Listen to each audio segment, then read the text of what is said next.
Hello friends welcome back. चलो आज हम डार्क रिएक्शन इसी के बारे में डिस्कस करते हैं। डार्क रिएक्शन जो फोटोसिंथेसिस टॉपिक इसी से रिलेट करती है। तो चलो आज का टॉपिक जो है वो है dark reaction. Actually dark reaction क्या है स्टूडेंट? इसी डार्क रिएक्शन को जब हम स्टडी करते हैं तो हमें पता चलता है dark reaction also known as biosynthetic pathway. इसे हम बायोसिंथेटिक पाथवे कहते हैं।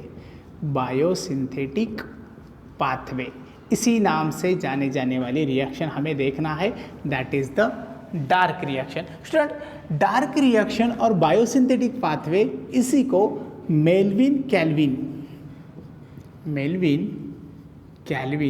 इन्होंने एक्सप्लेन किया था। और जब एक्सप्लेन किया था तो उन्हीं के नाम के बेसिस पर हम इस रिएक्शन को कैल्विन साइकिल भी कहते हैं, ठीक है। और इसी साइकिल के अंदर जो फर्स्ट स्टेबल प्रोडक्ट मिलने वाला है स्टूडेंट, वो फर्स्ट स्टेबल प्रोडक्ट है 3 कार्बन कंटेनिंग कंपाउंड। और जब ये 3 कार्बन कंटेनिंग कंपाउंड है तो इसी साइकिल को हम C3 साइकिल भी कह सकते हैं। तो अलग अलग नाम से हमें डिस्कस करना है डार्क रिएक्शन को। तो चलो स्टूडेंट, डार्क रिएक्शन डिपेंड करती है कुछ लाइट प्रोडक्ट्स के ऊपर। और जो फर्स्ट प्रोडक्ट है जो रिक्वायरमेंट के अंदर हम लिख रहे हैं, इसके अंदर फर्स्ट प्रोडक्ट है जिसे ATP के नाम से जाना जाता है, जो नॉन साइक्लिक और साइक्लिक फोटोफॉस्फोराइलेशन का प्रोडक्ट है। उसके बाद NADPH2 ये भी प्रोडक्ट नॉन साइक्लिक और साइक्लिक फोटोफॉस्फोराइलेशन का स्टूडेंट। उसके बाद एक एंजाइम है जिसे हम कहेंगे RUBISCO यानी कि रुबिस्को, BISCO रुबिस्को। इसी तरह से ये कुछ रिक्वायरमेंट हो चुके हैं जो डार्क रिएक्शन के लिए मोस्ट इंपॉर्टेंट है स्टूडेंट। अभी देखो एक्चुअली डार्क रिएक्शन का ओवरऑल इक्वेशन क्या होता है। जो ओवरऑल इक्वेशन है उसी के अंदर एटमॉस्फेरिक कार्बन डाइऑक्साइड है स्टूडेंट। उसके बाद एटमॉस्फेरिक कार्बन डाइऑक्साइड जो यहाँ पर हम लिख रहे हैं, वही कार्बन डाइऑक्साइड रिएक्ट होता है RUBP के साथ। और इसी रिएक्शन को कंप्लीट करने के लिए एक एंजाइम है जिस एंजाइम को हम रुबिस्को कहते हैं। अभी देखो रिएक्शन कंप्लीट होने के बाद हमें एक फर्स्ट प्रोडक्ट मिलता है जिसके अंदर 6 मॉलिक्यूल है फॉस्फोग्लिसरेट के, PGA यानी कि 3 कार्बन कंटेनिंग कंपाउंड है और जो 6 मॉलिक्यूल के फॉर्म में हमें दिखाई देता है। अभी देखो यहाँ पर 3 कार्बन है, यहाँ पर 15 कार्बन दिखाई देते हैं। और जब रिएक्शन कंप्लीट होती है तो टोटली PGA के अंदर 18 कार्बन हमें दिखाई देते हैं, ठीक है।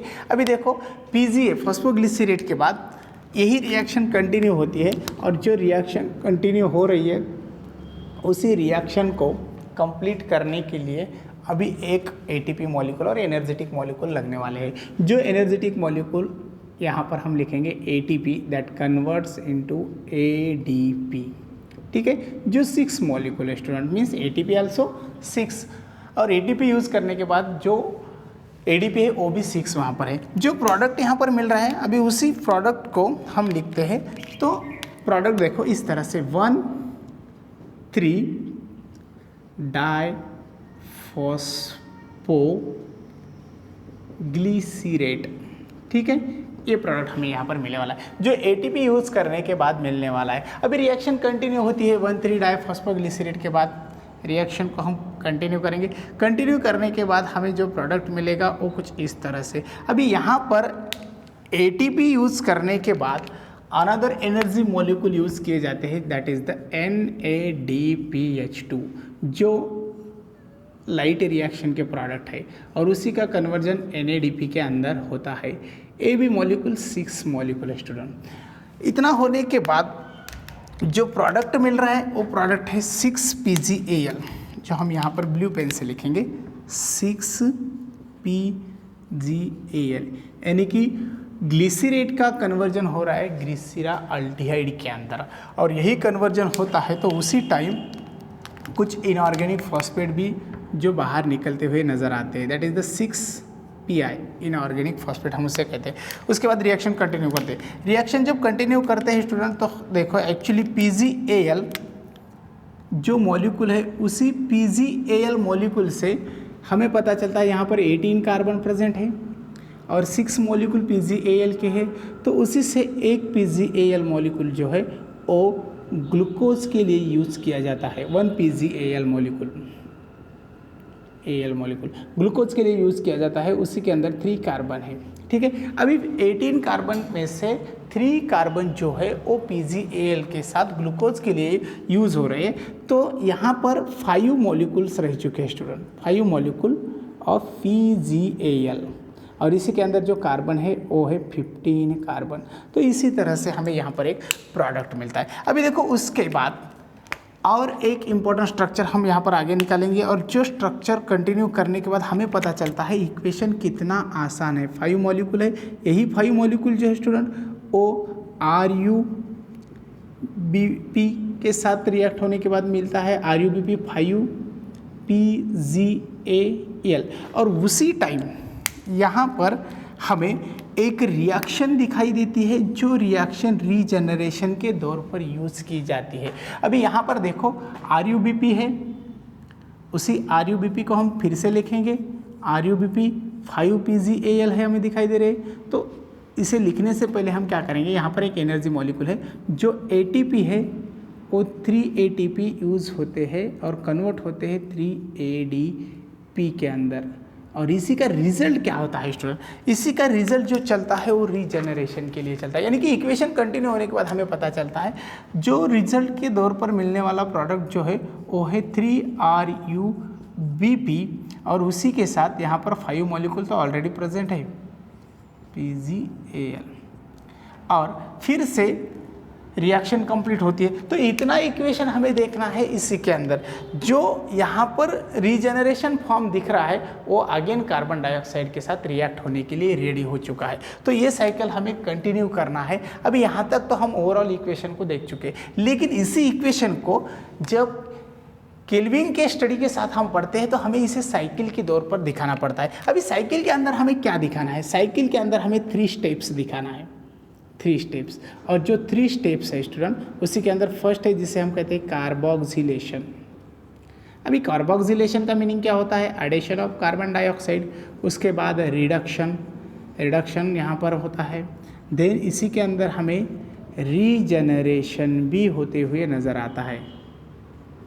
ठीक है, इसी तरह से 3 इम्पोर्टेंट स्टेप्स जो है वो हमें यहाँ पर दिखाई देने वाली है, और उसी की स्टडी हमें यहाँ पर करना है। तो इसी इक्वेशन को हम साइकिल के फॉर्म में लेते हैं। जब साइकिल के फॉर्म में लेते हैं तो देखो स्टूडेंट, एटमॉस्फेरिक कार्बन डाइऑक्साइड है जो रिएक्ट हो रहा है RuBP के साथ, जो RuBP भी यहाँ पर हमने थ्राइस लिए वाले हैं, जिसके के पास 15 कार्बन प्रेजेंट है student. How many carbons, there are 15 carbons, यहाँ पर 3 कार्बन है।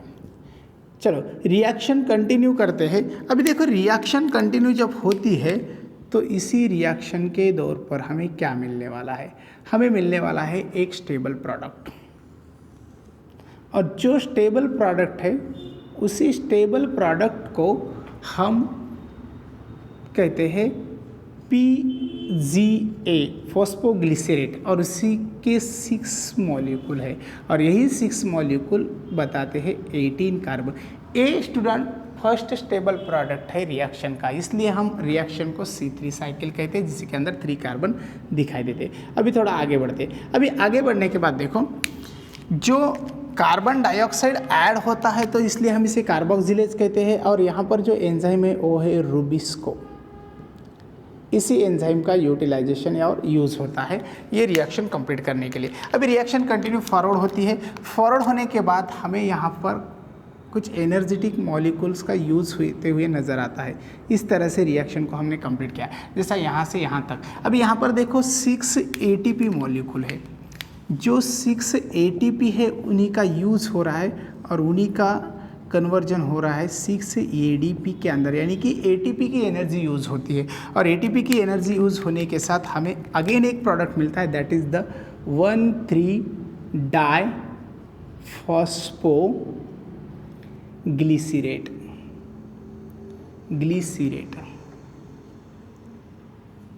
ठीक है, ये प्रोडक्ट मिल चुका है। अभी ग्लिसरेट के बाद इसी ग्लिसरेट को एल्डिहाइड के अंदर कन्वर्ट करना होता है। यहाँ तक एल्डिहाइड के अंदर कन्वर्ट करने के लिए हमें और एनर्जेटिक मॉलिक्यूल लगते हैं, जो NADPH2 के फॉर्म में है, वो भी 6 मॉलिक्यूल है, वो कन्वर्ट होते हैं एनएडीपी के अंदर, यानी कि कुछ रिडक्शन हमें वहाँ पर दिखाई देता है, इसलिए हम सेकंड स्टेप रिडक्शन भी बता सकते हैं। अभी देखो यहाँ पर कन्वर्जन हो चुका है 6 मॉलिक्यूल ऑफ PgAl के अंदर, और जो 6 मॉलिक्यूल PgAl के हमें मिले वाले हैं उसी के अंदर 18 कार्बन है स्टूडेंट।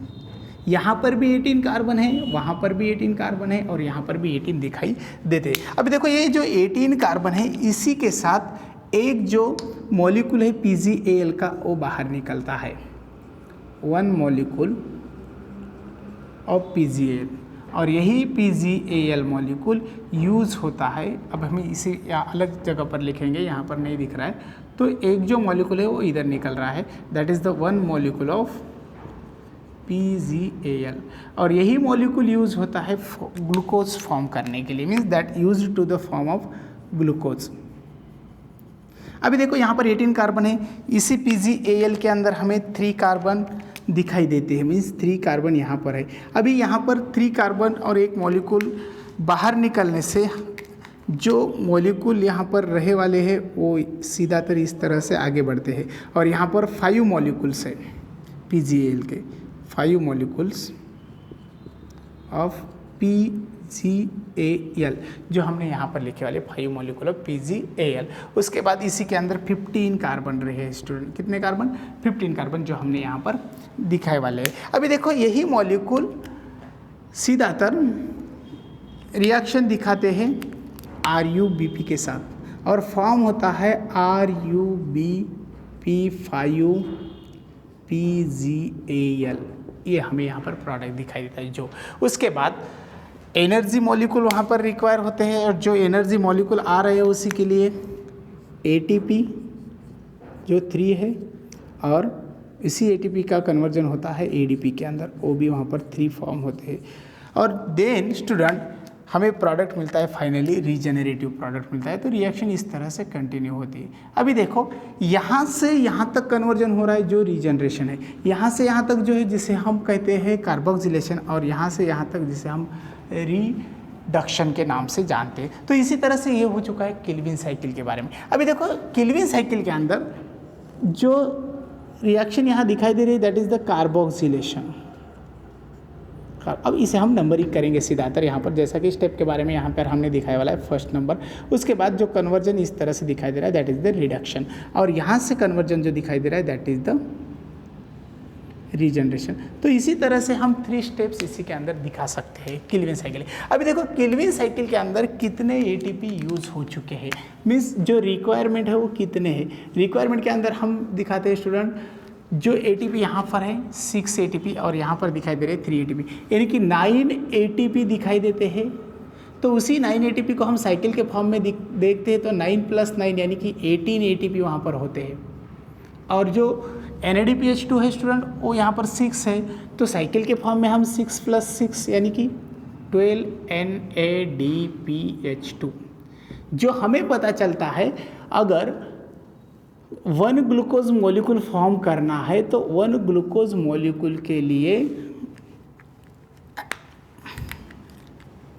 18 ATP और 12 NADPH2 इम्पॉर्टेंट होते हैं, और इसी का रिजल्ट है 1 ग्लूकोज मॉलिक्यूल। अभी ये जो साइकिल चल रही है केल्विन साइकिल, उसी को 90 सेकंड लगते हैं स्टूडेंट। तो इसी तरह से ये हो चुका है केल्विन साइकिल के बारे में। अभी देखो हमने देखा क्या इसी के अंदर, सबसे फर्स्ट हमने देखा है डार्क रिएक्शन क्या होती है, जो लाइट इंडिपेंडेंट है, उसी को बायोसिंथेटिक पाथवे कहा जाता है, क्योंकि इसी साइकिल की हेल्प से शुगर मॉलिक्यूल सिंथेसाइज किया जाता है।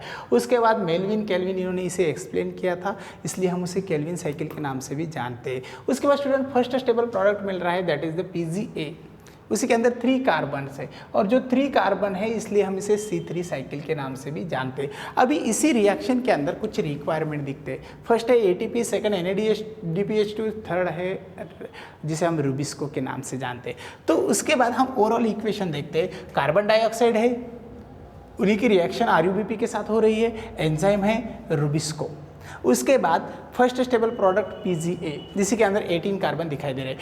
ATP और ADP की हेल्प से 1,3 डाइफॉस्फोग्लिसरेट मिलता है और इसी ग्लिसरेट को कन्वर्ट किया जाता है अल्डिहाइड के अंदर, तो उसी टाइम NADPH2 एंड NADP हमें मिलता है और एक 6 इनऑर्गेनिक फॉस्फेट भी वहाँ पर बाहर निकलते हुए नजर आते हैं। उसके बाद 1 मॉलिक्यूल जो है PGL का वो ग्लूकोज के लिए 1 मॉलिक्यूल जो है वो यहाँ पर बाहर निकलने वाला नज़र आया है जो ग्लूकोज के लिए यूज़ किया जाता है, और 5 मॉलिक्यूल जो है PGAL के वो आगे रन होते हैं, तो उसी के अंदर 15 कार्बन हमें दिखाई देते हैं। RUBP के साथ रिएक्ट होने के बाद RUBP 5 PGAL ये प्रोडक्ट मिलता है और फाइनली ATP के यूज से ADP फॉर्म होता है और ADP कन्वर्ट होने से जो एनर्जी मिलती है उसी एनर्जी का यूज़ RUBP और 5 PGAL इसी को रीजनरेट करने के लिए किया जाता है। उसे हम साइकिल के तौर पर देखते हैं तो हमें कार्बोक्सिलेशन, रिडक्शन और रीजनरेशन इसी तरह से 3 स्टेप्स भी यहाँ पर दिखाई देते हैं। तो ये हो चुका है स्टूडेंट केल्विन और डार्क रिएक्शन के बारे में। ठीक है, तो चलो थोड़ा आगे बढ़ते हैं। अभी आगे बढ़ने के बाद यहाँ पर देखो 9 ATP, 9 + 9 18 ATP और 12 NADPH2 वहाँ पर इम्पॉर्टेंट है और 1 ग्लूकोज मॉलिक्यूल फॉर्म हो रहा है, तो 90 सेकेंड के अंदर ये साइकिल कंप्लीट